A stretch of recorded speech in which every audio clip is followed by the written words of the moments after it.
Vamos a estrenar una nueva columna aquí en Crossover. Aquí estamos con Noelia recibiendo a una persona que sabe mucho sobre el tema y quiero hacer un par de aclaraciones antes de arrancar esta columna porque el contexto que tenemos aquí en la Argentina, sobre todo este año, de alguna manera abre puertas o va a abrir puertas a toda una nueva industria que tiene que ver con el cáñamo, con el cannabis y con toda esa industria que va a crecer fuertemente, que en muchas partes del mundo está creciendo y que aquí en la Argentina con la aprobación de la ley va a empezar también a crecer mucho. Por eso queremos tener una columna de cannabis, no solamente esto de, bueno, plantás, todas esas preguntas, sino más que nada, bueno, ver todas las posibilidades que hay con eso, desde lo medicinal hasta lo industrial. Por eso estamos aquí con Javier Hasse, quien es el fundador de la revista El Planteo, que la pueden visitar ahí en internet y que nos va a traer en esta columna de cannabis que invito. ¿Qué tal, Javier? Te saludo antes, ¿cómo estás? ¿Qué tal? ¿Cómo va? Saludamos acá. ¿No le saludaron? Ahí está. Ahí va. El tema es ahí que vamos a invitar porque recién dijimos, che, tenemos que poner un nombre a la columna, voy a blanquear otra cosa de producción. Sí. Dijimos, bueno, y nos dijo, bueno, preguntemos a la gente a ver qué sugiere, así que la comunidad puede tirar su nombre para esta columna de cannabis y de ahí elegiremos alguna, que me parece que hay mucha gente con ganas de colaborar con este programa, así que vamos a estar, el que elegimos le regalamos algo. Alguna cosita. Alguna cosita, pero no, legal, algo legal. Algo legal. Bueno, Javi. No, sí, cosita. No, sí, ¿qué se piensa, chicos? No, claro, tampoco. Estamos no se puede carísimo, como regalarte dólares. Y aparte estamos en marzo todavía. Sí. Con lo último, dale. Contame, Javi, bueno, ¿cómo irá la columna? ¿Por dónde iremos? Algo así más general antes de entrar a lo particular del día de hoy. Bueno, nada, primero que nada, hola, bienvenidos, bienvenidas a esta columna sobre cannabis, sobre marihuana, sobre porro, llámenlo como quieran, es parte del presente y del futuro, ¿no? El cannabis. ¿Y cómo pensás así a nivel general? ¿Qué temas vamos a tocar? ¿Por dónde iremos? Vamos a tocar un poco de todo, ¿no? La idea es hablar un poco de cultura, un poco de la industria, de la economía que se genera a partir de la legalización, de la generación de empleos. A veces vamos a hablar con celebridades a las que le encanta el cannabis.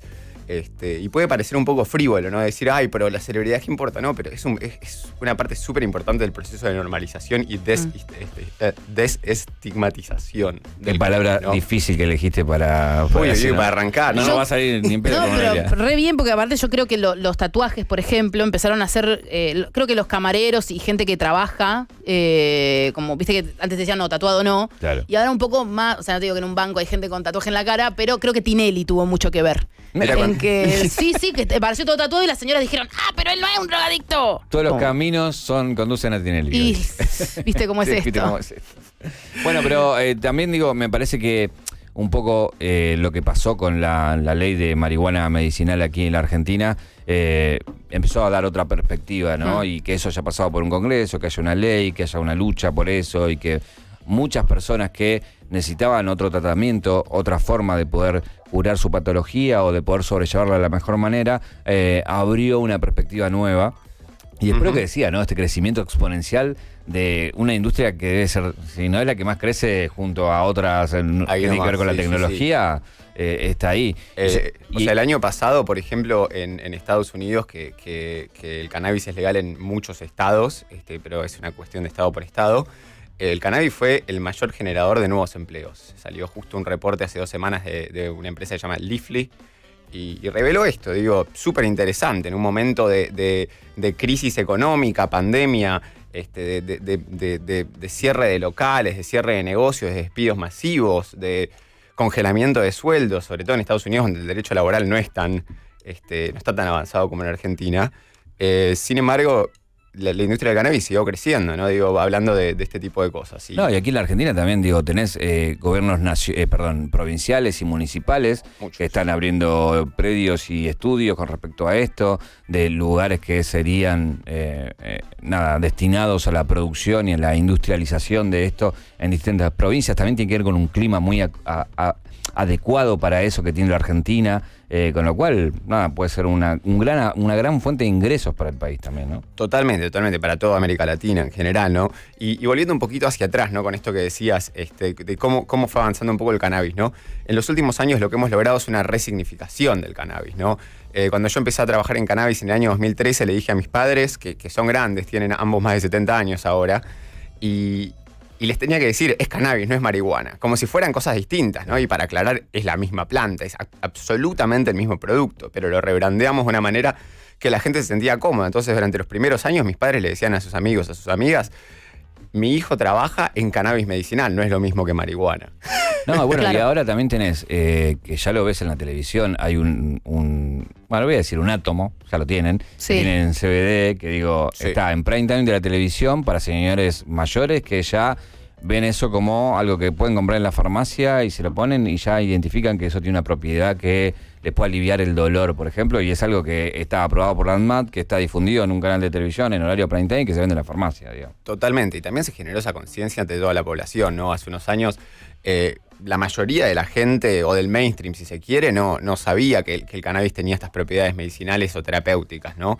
Pero ahora ya casi todas las abuelas, casi todos los tíos saben del aceite de cannabis, de las gotitas, te piden, te preguntan, ¿viste? Ahora, no digo, hace unos años cuando me metí a trabajar en cannabis, como trabajaba en finanzas de cannabis, la gente no le interesaba nada. Ahora hace 4 años que no puedo ir a ninguna reunión familiar o a ninguna reunión con gente de más de 50 años que no sea el único tema del que se habla. Claro. Ay, a ver, Javiercito, Javito, contanos del Tan con cannabis. unas ganas, tan con Sí, unas sí. ganas. No, lo que pasa es que cuando sos grande no tenés la oportunidad siempre de hacer algo nuevo que nunca hayas hecho. Y hay gente que quizás en toda su vida nunca fumó, y también hablamos de medicinalmente, digo. Y también, bueno, el CBD y las gotas, y debe ser divertido. Pero aparte también tenés una cosa, cuando sos más grande, más necesitas de la Te industria duelen farmacéutica. cosas, te duelen cosas y capaz, viste, un medicamento te rompe el estómago. Totalmente. Otra de las cosas que también, digo, de alguna manera viene a mostrar este contexto distinto tiene que ver con el ReproCam, que, bueno, nada, ahora puedes andar por ahí si tenés tu ReproCam y que la cana te pare y está todo bien porque lo puedes mostrar. Técnicamente, ¿no? Depende. Bueno, Sí, sí. bueno, Siempre pero- te puede tocar una ortiva porque, siempre te bueno, puede tocar, obvio. Técnicamente, o sea, la ley nos ampara, ¿no? A partir Exactamente. de ahora el ReproCan es un registro de pacientes de cannabis en el que uno se puede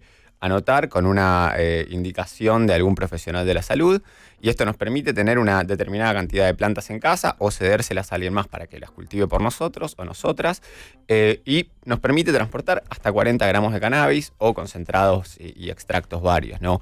Bueno, para eso también es esta columna, para que si un día queremos contar cuáles son tus derechos y si la cana te para o lo que sea, lo sepas. Sí. Y bueno, siempre sabemos que es hostil eso y que es uno contra otro y bueno, se juegan otras cosas, pero por lo menos ya sabés que tenés derechos que te amparan frente a situaciones difíciles, ¿no? Sí, hay historias, digo, en estos primeros meses del ReproCam, porque esto salió hace muy poco. Hay historias en todo el espectro, ¿no? Desde allanamientos de la policía a gente con permiso para cultivar cannabis medicinal, hasta situaciones donde la gente llega a Aeroparque, le dice a la policía de seguridad aeroportuaria: escuche señor, traigo 40 gramos de porro, mire, este es mi permiso. Se lo revisan, se lo pesan y se suben al avión. Es una locura, digo. También pasó hace poco que a unos amigos míos los detuvieron, le confiscaron el cannabis, ellos tenían ReproCam, la policía local de esta localidad no estaba informada al respecto, se movieron un poco y lograron que se le restituyeran las flores que se habían confiscado y que la municipalidad organizara una capacitación para fuerzas de seguridad, para que la próxima vez que pase Claro. alguien en auto por la ruta con 30 o 40 gramos de marihuana, no tengan por qué detenerla si están en regla, ¿no? En norma. Y aparte, hay una cuestión que es tan así de menos y más, digo, la cantidad de policías y de sistema judicial que va a dedicar sus horas a otras cosas, total. desde remas de papel que se usan para expedientes hasta horas hombre de trabajo destinados al control de esto que ya no se van a usar. Y todo se es puede re dedicar- largo encima. Cuando Total. te agarran, es re larga la burocracia. Claro. Perdés el avión, perdés cualquier. Y en la ruta perdés un montón de tiempo. Esto es como, dale, listo, ya Listo, está. ya está. Sí. Y por eso yo creo que eso también beneficiará en favor de otras causas que merecen mayor atención, ¿no? Totalmente. El desperdicio de recursos a nivel mundial se ha estudiado muchísimo y está en el orden de los millones de dólares anuales, ¿no? Bueno, acá el fiscal Ariel Delgado tiene un estudio con respecto a la cantidad de hojas de papel, hasta horas hombres, hasta juzgados que se destinaron a esto y años de investigaciones para algo que después terminaba en la nada, obviamente, porque eran delitos escarcelables y demás, ¿no? Totalmente, súper antiecológico también esto que decís, digo, esta cantidad de uso de papel, y mientras tanto el cultivo de cannabis y de cáñamo puede ser carbono negativo. Una conversación para otro día, pero digo, hay un proceso por el cual uno puede cultivar cannabis o cáñamo que no tenga ningún tipo de impacto ambiental, por el contrario, restituir dióxido de carbono a la tierra. Y también digo, me parece que esta columna tiene que beneficiar a eso, no a alguno que diga, no, apología no, es información, que vos con la información decidas qué hacer, pero que tengas la información, porque la información es poder, y con eso vos podés elegir, en todo caso, si elegís ir por ese camino o rechazarlo, pero sabiendo qué y cómo, ¿no? Entonces, me parece que es interesante eso, y después, digo, hay todo un camino que abre a un montón de cosas que van a pasar. O sea, quieras o no, van a pasar. Va a haber industria, va a haber más cannabis medicinal, va a haber más fuente de trabajo por eso, va a haber más, movimiento de dólares y divisas por eso también. Y creo que en la juventud. No sé, yo cuando era chica empecé con prensado en la casa de un tranza muy dudoso, viste, todo muy en marcos medio peligrosos, viste, como para que se meta una persona de 14, 15 años, porque es verdad, o sea, yo idealmente no te diría que a los 15, espera un toque para fumar, pero bueno, las cosas pasan, viste. Exacto. Sí, sí. Y está bueno porque el inicio al mundo del cannabis ahora es con plantas, digo, con cogollos, no con ese cuadradito. Digo, hay que ser realistas, o sea, vos asomate a cualquier balcón aquí en la ciudad de Buenos Aires o en donde quieras y vas a ver los balcones y ya ves cómo cambió el paisaje. Cambió el paisaje. De la cantidad de plantas que hay. Y a veces las veo y se está quemando esa planta. Bueno, uno de los grandes mitos, ¿no? del cannabis es que es la droga de entrada, es la puerta de entrada para drogas más duras, que algo que se ha demostrado con estudio tras estudio. Hay gente que ha salido que no es, con eso. Es definitivamente hoy en día es una droga de salida. En muchos países se está usando para combatir crisis de opioides, por ejemplo, ¿no? Para combatir otro tipo de adicciones. Incluso mucha gente usa cannabis y cáñamo para dejar de fumar tabaco, ¿no? No, bueno, pero también ahí el mundo se tiene que replantear, otra salida a esto. Digo, la lucha contra las drogas o la famosa guerra contra las drogas que viene desde Nixon a esta parte, está demostrado que ha fracasado. Enormemente, y tuvo unas motivaciones claramente racistas. Digo, la prohibición del cannabis a nivel mundial emanó de Estados Unidos, y la política de Estados Unidos que originó todo esto fue una política abiertamente racista. En una época en la que no se podía perseguir a la comunidad afro en Estados Unidos, a la gente negra y a la gente marrón, a la gente latina, por su etnicidad, se encontró una excusa en el cannabis y se pusieron penas mínimas altísimas. Y eso pegó en todo el mundo, digo. No, y aparte eso ya no lo dice gente de la izquierda, lo dice gente como Vargas Llosa, que es de lo reconoció el mismo gobierno. El asesor de Nixon que creó esta política lo dice en palabras. O expresidente como Cardoso, que lleva esto como bandera de Brasil, que justamente no era un presidente progresista, digo. Entonces, hay un montón ahí de cabezas que fueron cambiando con la demostración empírica también de que ha fracasado la guerra contra las drogas. En el caso específico de México, si vos te pones a contar la cantidad de gente que murió producto de la guerra contra las drogas frente a las que murió por consumo, es abismal la diferencia. Entonces ahí hay que hacer un replanteo frente a eso también, me parece. Pero bueno, eso tiene que ver con drogas sí más duras y que obviamente hacen mucho daño y que también hay que encontrar algún tipo de solución, ¿no? Definitivamente, y bueno, en México están ahí viendo si se legaliza o no el cannabis para uso adulto, lúdico, recreativo, como queramos llamarle. Y uno de los grandes debates es qué va a pasar con toda la situación del narcotráfico, ¿no? Y se teme bastante, se debate si se le incluye en la industria, si se legaliza el narco o no.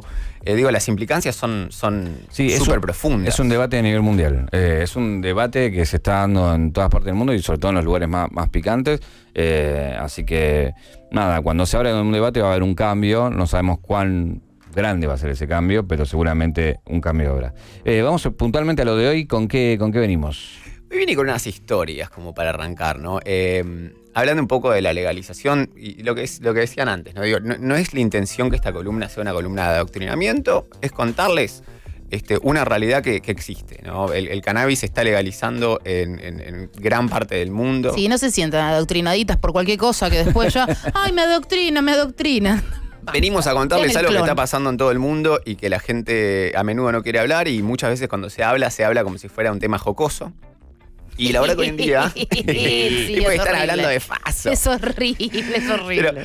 Pero la verdad es que, esto es un movimiento real, es una industria real que afecta a la salud de las personas, pero también afecta a temas de inclusión de género, a temas de inclusión de gente racializada. Entonces, vengo a contarles, por ejemplo, algunas historias de Estados Unidos, ¿no? Que son de mis favoritas, que las vengo recopilando hace muchos años, de numerosos pueblos en los Estados Unidos que tenían déficits fiscales muy grandes, que estaban en crisis fiscales y financieras enormes, y que fueron salvados por la legalización del cannabis.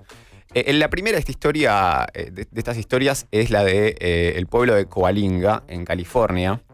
Era un pueblo que dependía de una prisión muy grande que había ahí. Operaba una prisión grande. En Estados Unidos el sistema carcelario es privado, operado por privados, y es una gran industria. Había, nos guste o no, digo, para bien o para mal, había esta gran cárcel y una economía, un pueblo formado alrededor de esta cárcel. La gente que trabajaba y la gente que abastecía y proveía servicios a esta gente que trabajaba en la prisión. Bueno, acá también es muy común que hay grandes cárceles donde el barrio vive a través de eso, porque bueno, los familiares que van a visitar, la gente que va a trabajar ahí sale. Tal cual. Resulta que la prisión cierra, no tenían suficiente gente. Buenísimas noticias, digo, en Estados Unidos, que es el país con la mayor tasa de encarcelamiento del mundo, más que China. Digo, dato no menor, cierran una cárcel. Bárbaro, gran noticia. Pero ¿qué pasa? El pueblo queda en la lona, totalmente pinchado, sin empleo, y esto empieza a bajar hacia todas las otras esferas, hacia todas las otras partes del pueblo. Resulta que al mismo tiempo, Damian Marley, hijo de Bob Marley, estaba buscando un lugar para plantar cannabis legalmente. Tiene varios temazos de Damian Marley. Mira. Buenísimos. Sí. Y videos filmados acá. Es de los mejores hijos. Bueno, nos podemos ir con uno de Demian. Ya vamos a traer un poco de contenido con los hijos de Bob Marley. Vamos a ir haciendo también entrevistas, videos. Les voy a ir trayendo estas cositas interesantes. Pero bueno, volviendo a esta historia, el hijo de Bob Marley, Damian, está buscando un lugar para plantar cannabis legal, para armar su empresa de cannabis legal. Acá ven efectivamente la nota en elplanteo.com, recomendada. Bueno, el muchacho agarra y dice, che, este lugar es ideal, está abandonado, necesitan $3 millones, nosotros tenemos los $3 millones, que es lo que necesita el pueblo para salir de su déficit fiscal, de este pozo fiscal de deuda que tienen, vamos a comprar la prisión. ¿Viste? Yo le pregunto, ¿pero qué onda? ¿Van a comprar la prisión? La ironía de todo esto. Y me dicen, no es que buscábamos comprar una prisión, pero se dio, fue una coincidencia hermosa. Compraron la prisión, pusieron miles de plantas, generaron empleos para todo el pueblo. 6 meses más tarde el pueblo había salido de esta crisis de deuda que tenían, en tan solo 6 meses, ¿no? Como esta y otra historia no sé si mucho más interesante, pero con otros matices muy interesantes, que es de lo que en Estados Unidos llaman Monterey County, Monterrey para la gente normal, que tenía otra situación muy interesante. En los 90, bueno, esto empieza en la Segunda Guerra Mundial. Después de la Segunda Guerra Mundial, Estados Unidos libera a los prisioneros de guerra japoneses que tenían. Como parte de su plan de liberar a los prisioneros de guerra, tenían que encontrarles un empleo y un lugar donde vivir. En Estados Unidos, de repente los tenían ahí. Descubrieron que una parte importante de los prisioneros venían de trabajar en plantaciones de flores ornamentales en Japón. Entonces tenían esa habilidad, los mandaron a este lugar en Monterrey a cultivar flores para San Valentín, lo que quieran, ¿no? Para regalar a la mamá, para regalar al papá, para lo que sea. Flores, digo, de vuelta ornamentales, flores, no de cannabis.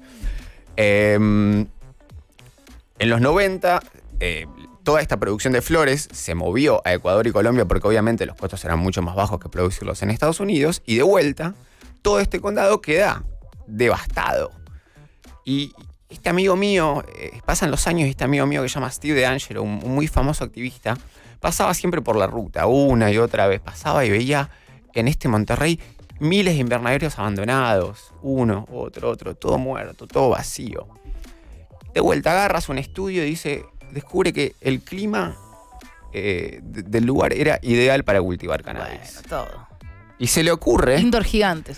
Exactamente, está la infraestructura y está la mano de obra. Porque claro, toda esta gente que tenía la experiencia para cultivar flores, que tenía la experiencia de cuidar plantas que requieren una atención alta y especial, un cultivo de trabajo intensivo, eran perfectas también para cultivar y manicurar cannabis.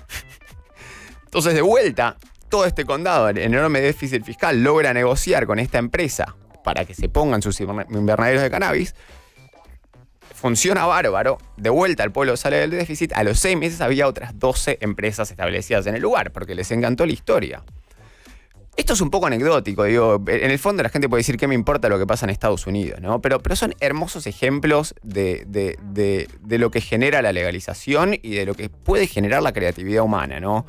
De cómo vemos lugares que antes tenían un significado totalmente distinto, como una prisión que había estado probablemente llena de gente racializada, por sobre todo en Estados Unidos, presa por cannabis, de repente transformada en un gran cultivo, ¿no? Entonces, en lo simbólico es alucinante, pero también en lo económico es alucinante. Claro. ¿Cuántas economías en Argentina dependen de la producción de tabaco o caña de azúcar, ¿no? ¿Y cuántas están en problemas? ¿Cuántos pueblos dependen de la minería? Que es una industria que nos guste o no está de salida. Claro. ¿No? Así que bueno, un poquito esas son un poco de las anécdotas que me gustan y que me parece que empiezan a ilustrar un poco lo que puede ser la economía del cannabis, ¿no? Más allá del cultivo, más allá del consumo, más allá de me gusta el porrito, más allá de claro, que sí. todo el Lo tema, bien que ¿no? olía ese lugar igual, siento. Pasaba con el auto.